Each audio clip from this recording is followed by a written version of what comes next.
This is Daily Blast Live. We're talking about what you're talking about. You all ready for this? Mm-hmm. This is a sham. No. Y'all, just stop. Get real.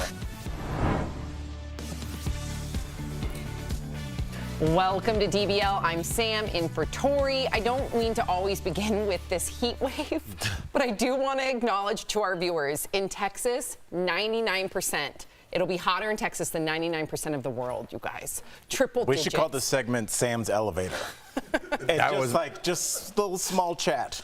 What's the barometric pressure over there, 29? Well, I know that according to the heat index, it's going to be 118, and the heat index is different than Fahrenheit. Cool. I think I'm at my floor. See ya. Good chat. Yeah, I'll take this thing. Listen, to you in Texas, I see you. Stay cool. Check on your neighbors. That sounded like a threat. I see you. I'm in your bushes. Stay inside. Yeah, it's hot, buddy. and I'm outside. I'm at your neighbor's house. All right, let me talk about travel, because I know a lot of us, including the viewers, will be traveling for the 4th of July. It's right around the corner. But if you do have travel plans, you may want to prepare yourself for more headaches and delays. AAA estimates more than 50 million Americans will be traveling this holiday weekend, which could actually set a new record. And we already are seeing flight delays and cancellations due to severe weather and staffing issues. Nearly 1,600 flight disruptions were already reported today, and more than 9,000 flights have been affected so far this week. United Airlines is experiencing some of the worst disruptions, but they're blaming the FAA, saying that there's a shortage of air traffic controllers, and that is what is causing those delays, affecting about 150,000 passengers. So here we are again with another very busy holiday travel weekend that already looks like it's going to be a huge mess. Has all of this changed your holiday plans?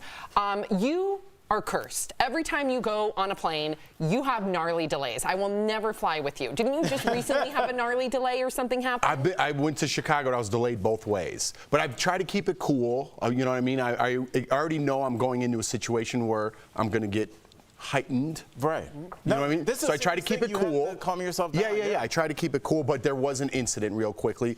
I don't really travel during the holidays because it's such a mess and I'm already heightened. I can't control my temper. So I don't really travel a lot when there's so many people. But, of course, on the way back from Chicago, quick little story. We flew Southwest. So I paid extra for the early bird. You were the first ones on the plane. You get in line, right? It's all very organized. And I wanted to sit. There's 4 of us all together. So my family here, 3 seats, and I found an open seat next to me, right? No disparaging to anyone. There was a heavier person on the window seat. Therefore, nobody sat in the middle. So they're like, it's a full flight. Everyone's going to sit. So the last 2 people on the plane, mine was the open seat, and I was talking to my wife, and the woman goes, "Excuse me, do you mind moving? Your seat? I want to sit with my baby." And I was like, "Oh, you want to sit with your baby?" I'm like, "Man, I feel bad." I'm like, "I'm with my family too, you know?" And she goes, "Yeah, but I'm with. Can I sit with my baby?" I'm like, "Where's your baby?" Because she was talking to me. It's this 6'4" kid who's like 15 years old. I'm like, lying. I swear. I go, "That's your baby?" I go, "You want me to go sit in the middle?" I go, "That kid's like 6'4". You did say that? Yeah. Yeah, and I go, "What are you talking about?" 6 and a 4-year-old. I go, "I'm with my family, I'm sorry." And she goes, "Can't the little one sit over here?" Woo! She wanted my little, and then the stewardess steps in, or Flight attendant steps in and goes, "Ma'am, what would you like him to do? He's with his family." She's the last one on the That's plane. your seat. I paid extra I kept going, "I'm sorry." I want to sit with my family. And she goes, "This guy's being difficult to the plane." To the plane. And I was like, oh my God. I'm starting to shake right now. I started shaking because I'm like, I'm going to lose it. Someone's going to film it, and then that's it. My job's over. I'm like, your kid's 6'4", okay? I'm sitting with my family. I paid extra. What would you like me to do? She embarrassed me and shamed me in front of the whole plane. Yeah, and finally, the flight attendant's like, "Ma'am, he doesn't have to move if he doesn't want to." She wanted me to leave my family to go sit in an uncomfortable She didn't ask anybody else. Whoa. Dude, and I kept it cool. Yeah. I kept it cool. Good for you. All right, sorry. That deserves a round of applause. Yeah. I don't know if I could. You're like, "Oh man, your baby." 6'4", my baby. I was like, why would? And then she sat next to me, by the way, the rest of the flight. No. Yeah, she sat next to me, and Jordan like looking, and she's staring at you. I'm like, good. I like opened up, and I was like, yeah, let's be uncomfortable this whole plane ride. Yeah. Wow. I love it. Sorry. Kudos to you. Kudos to how you handled that.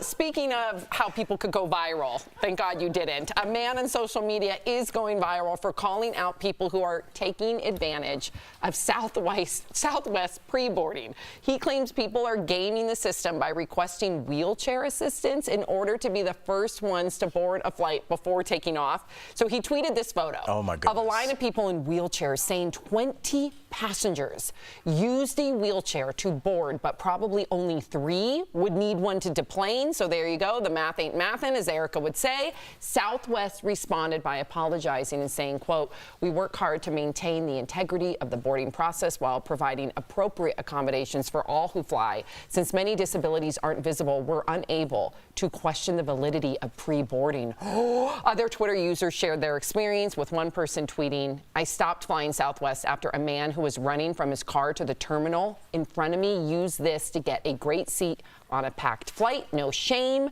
Wow. Erica, you're shaking your head. What do you think about this scam?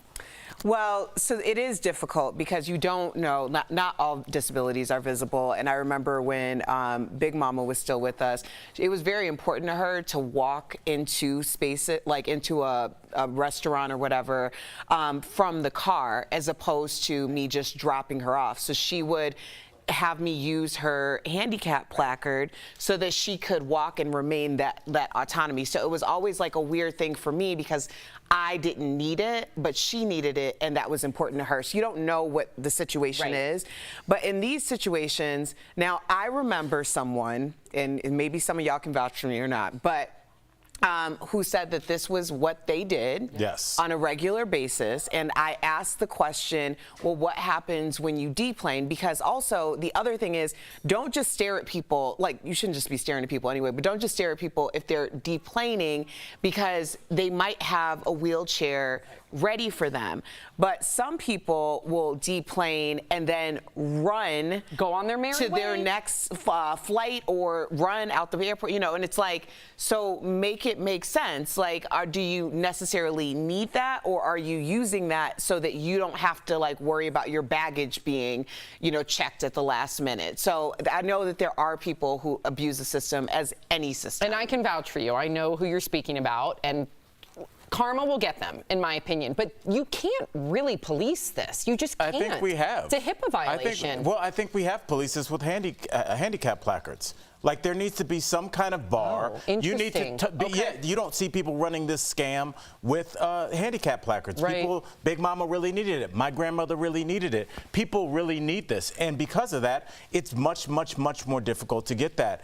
And I'm not taking any shots at service dogs, but because a lot of service dogs are fraudulent in terms of the, emotional things, people will take advantage of rules that were put in place for people discriminating against people that really do have MS and people that really are, short of sight and things like that. And because it's so rampant, they're taking advantage of the rules that were put in place because employers and businesses discriminated against those people. And I think it's despicable. And I think that there should be a way that you need to have that, because you see the real service dogs, right. The ones that have the I'm no fun vest, like don't touch me vest, I'm working vest, and then there's a poodle that's confused and annoying, and that dog is providing no service except for it's not being paid for in a dog hotel. Why is it got to be confused? Because it's not a trained dog. You know when you see a trained dog that's not messing around, like, I know what's going on. I even know what restaurant we're at. Those kind of dogs. He's wearing a vest that says, I'm no fun. But you can't, it's not really the dog or the breed, because I know someone who has a very serious condition, and their service dog, who is very well trained, does not look like the, But they would have typical, the vest on. right? It has the, You can get the vest. You can get the vest. But then change the color or something every year, like you do, like on your license plate. You need to update that. They change the color on the license plate? Oh, this tick sticker? Sticker, yeah. Oh. The sticker. Yeah, you need to verify that you're really. Yes. Otherwise, people used to get 25 people in All line. right. Al Jackson for Department of Transportation. I like it. There we go. Yeah, Al. Ooh, Jeff, who to judge out? Jackson in. I'm telling you, Jeff, I don't know how you did that, bro. You did well on it. Yeah, you did. My wife was very proud. I'm impressed. Coming up on DBL, we are talking about the misconduct that was found at the prison where Jeffrey Epstein died, plus switching gears to our interview with Kool from the legendary group Kool and the Gang. He's telling us all about his music.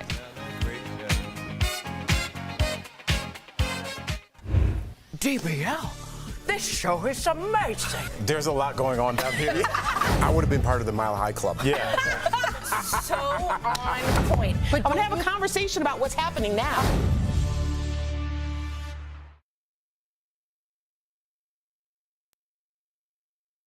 Oh, are they? Okay. Yeah. I think Australian Shepherds? Shepherds are the smartest. Yeah, they are. They're actually so smart that they say that if you get an Australian Shepherd, be prepared to almost have like a toddler at all times. Really? Yeah, they say the same thing with a pig, because I really want to get a pig. Is that the sheepdog, the Australian Shepherd? Is that the same Yeah. They dog? herd. I don't know if they're sheepdogs, but they herd. Yeah, I think. They'll herd kids. Like Is it the same dog? no, I don't know. Sheepdogs are different than an Australian Shepherd, but they will both How herd. are they different, Sam? They look completely different. A sheepdog is fluffy and has with the white on the yeah, that's collar. not an Australian Shepherd. Oh, okay. Australian Shepherds have like spots all over them, and they're the ones that you see like doing flips and catching frisbees. They look like they're put together from 4 other dogs. Yeah, but those ones are so smart, and you have to really have so much energy. My ex used to have one, and he used to always have to like make sure he went on runs with it, have and to, then like, if there was a stimulate group of kids, it would literally put it in a circle and then push the whole circle into a corner. I've a heard circle of stories like that. kids. I It's love that. amazing. Yeah. I've heard stories, so I maybe got confused with the Yeah. sheepdog and shepherd. I don't know. Yeah. I've heard They'll that. round them up if they were like. You gotta run them. You've gotta yeah. run. There's like a couple kinds Yeah. of dogs they say you shouldn't even have in the city because they need so much space to like run. Yeah. I think greyhounds are like that. Oh, Erica had a greyhound. But here, No, no, she had a I Great had Dane. a Great Dane, which is very actually a similar. really great apartment dog. A Great Dane is a good dog for small spaces, and people don't think that. I had a Great Dane for 10 years. They don't need, like, if you had, I gave him his own room because we had a 2-bedroom apartment. He refused to stay in the room. He only wanted to sleep in the very tiny little cubby that was between the bed and the wall. Like they need, like they want to be contained. Yeah.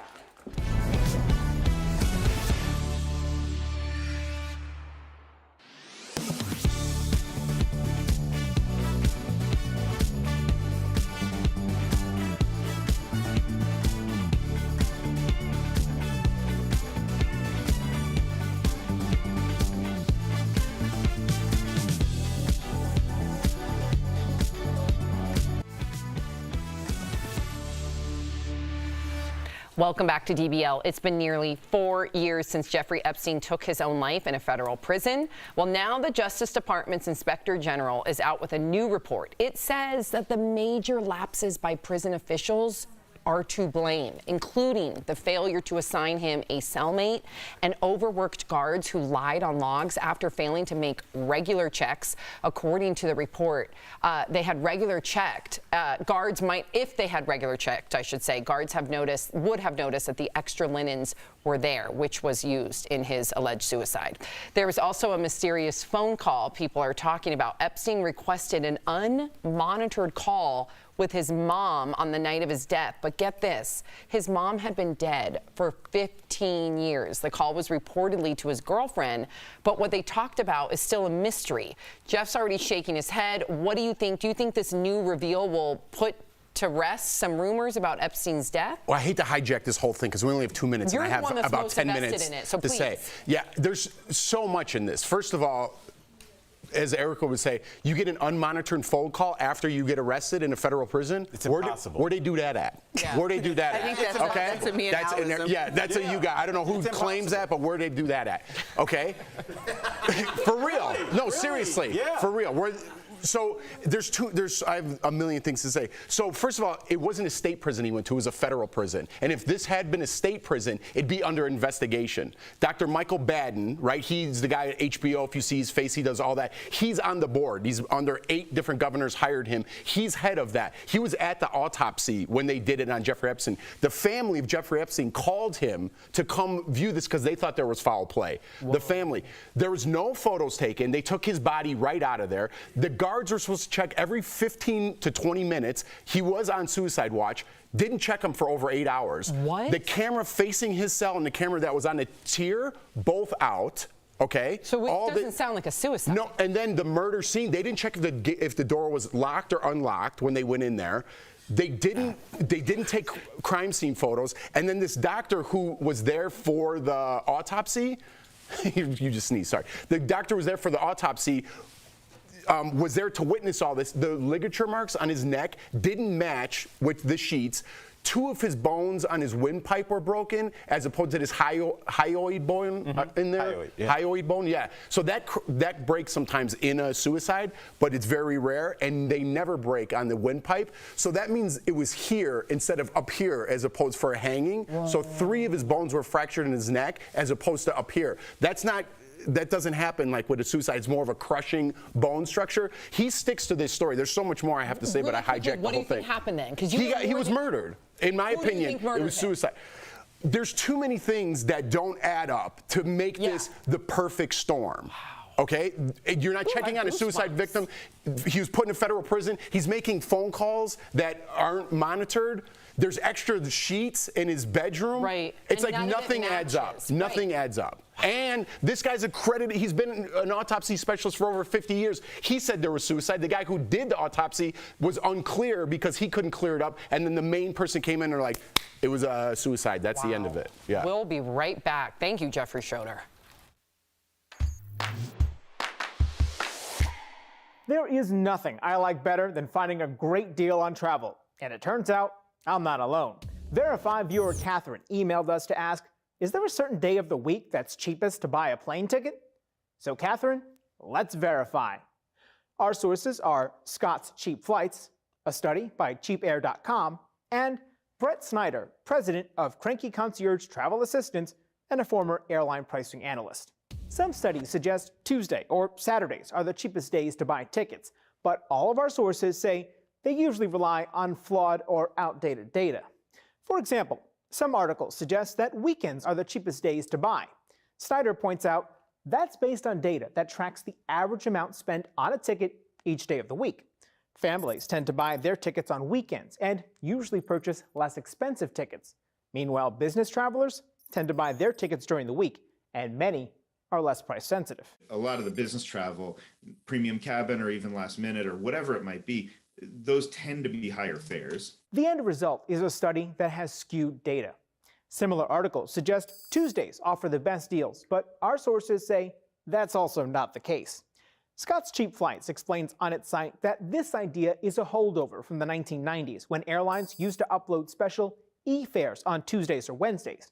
These days, Snyder says airlines use sophisticated algorithms to consistently adjust fares based on demand, regardless of what day of the week it is. This hasn't existed for years. I couldn't tell you the last time when those actually were out there in the market. So we can verify, no, there is not a certain day of the week that's cheapest to buy a plane ticket. So when should you book?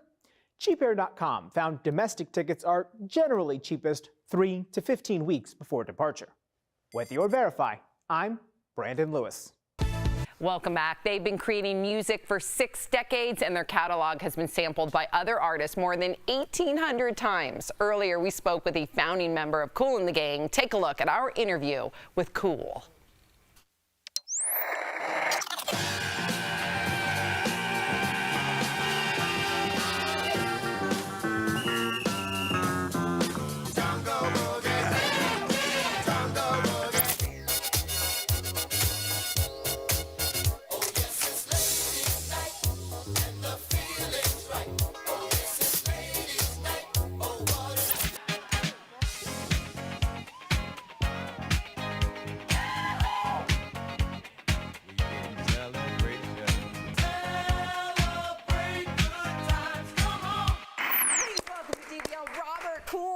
Wow, man.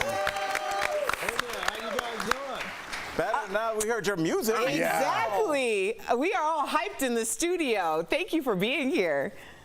Okay, thanks for having me. Absolutely. So, Kool and the Gang is the most sampled band in hip hop, but do you have a favorite sample? Well, there's a couple. I mean, Summer Madness and Will Smith changed it to Summertime. Went #1 and went platinum. That was a good one. Well, and the other one was with Diddy, with Mace, and he did with Hollywood Swing. You know, Bad Boy. Yep. Oh, yeah. Can I just say the Summertime and Summer Madness really created a lot of divides between like the children and the parents. Like my father was like, "That's not what the real song is." I guess they really didn't know. I mean, you're talking about the Summer Madness and the kids that was here. Oh no, that's Will Smith. That's Summertime. Let me tell you, son, that's Kool and the Gang. Right. Summer. Yeah.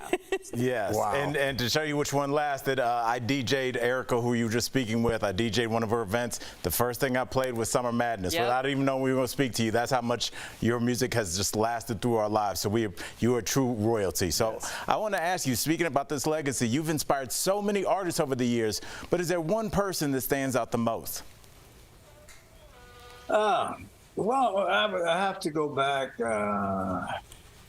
I would say, believe it or not, I would say Bruno Mars, because he's like a young Kool and the Gang. You know, the style, the way that we used to move, the horn licks.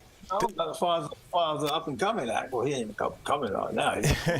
Well, Bruno Mars, there's a lot of that, you know, the synchronized background moves with the dancers, and like he even released an album with Anderson .Paak that's very kind of like 80s groove. So definitely, you can see it all through that album.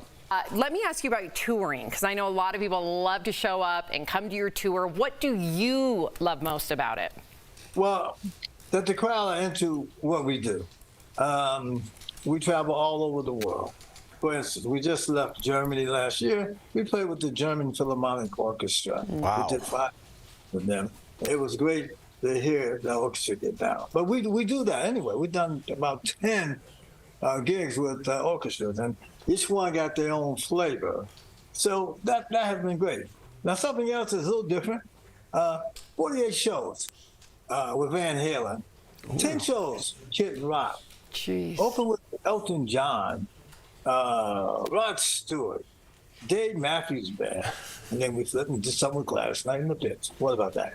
Unbelievable. You can't have you can't write about a career being that successful. Like, you're doing it. You're releasing a new album, though. Will you ever stop making music? Are you ever going to retire?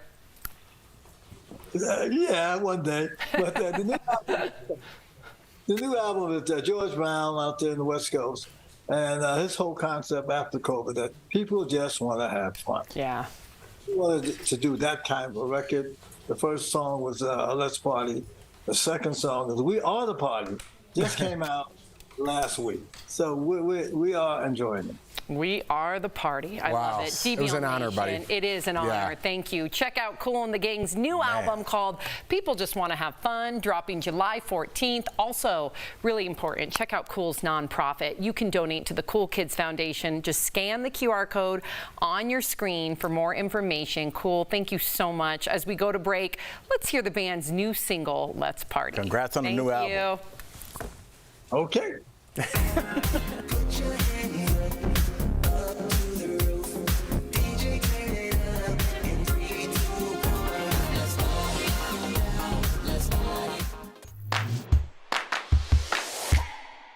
You already know it's important to lather up on sunscreen, but what about clothing claiming to also help protect you from the sun's damaging ultraviolet rays? One verified viewer saw labels saying it has a UPF, or ultraviolet protection factor, and texted us to see if this means the same thing as SPF, which is used to measure sunscreen's effectiveness.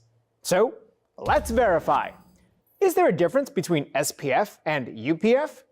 Our sources are the Skin Cancer Foundation, the American Academy of Dermatology, and Dr. Adam Friedman, Chair of Dermatology at George Washington University School of Medicine and Health Sciences.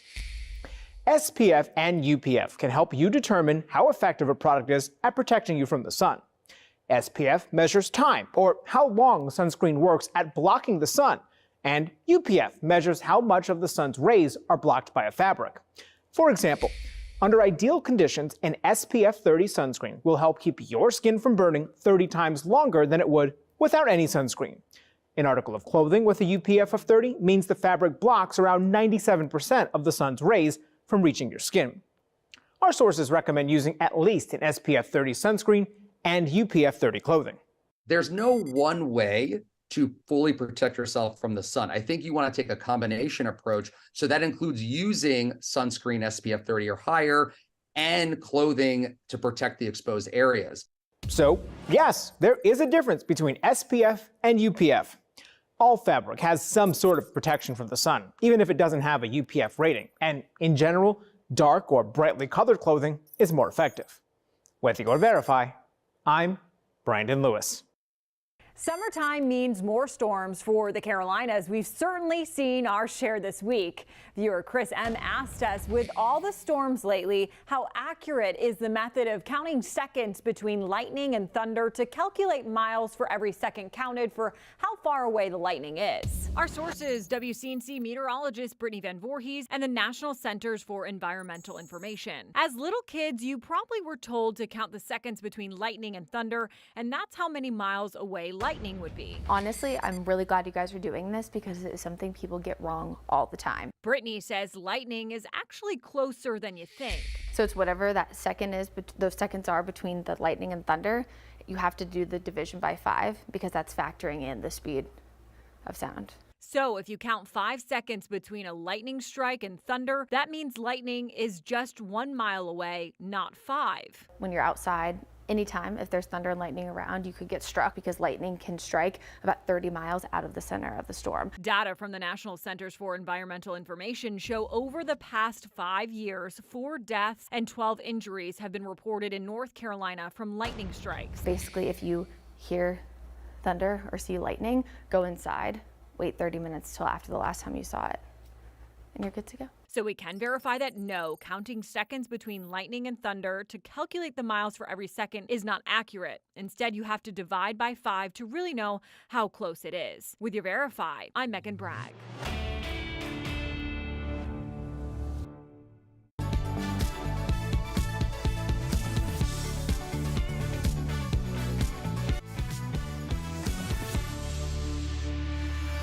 Welcome back. You can increase your mental health by spending more time outside. Here's how to find peace of mind in your yard with Sunsetter. Clean up and create a zen space on your deck or patio. Add plants and play calming nature sounds to help you escape.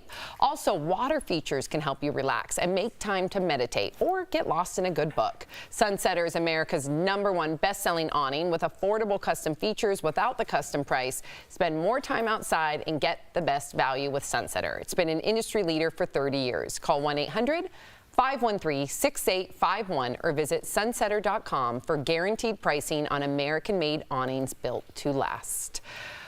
Oh, that was a good show today. It's awesome. Sorry I talk so much. You talked a lot today. I enjoyed it. I learned a lot from you. Want to thank our viewers for tuning in. We appreciate you guys for always making time for us. We hope you have a great day. We'll see you tomorrow. Bye.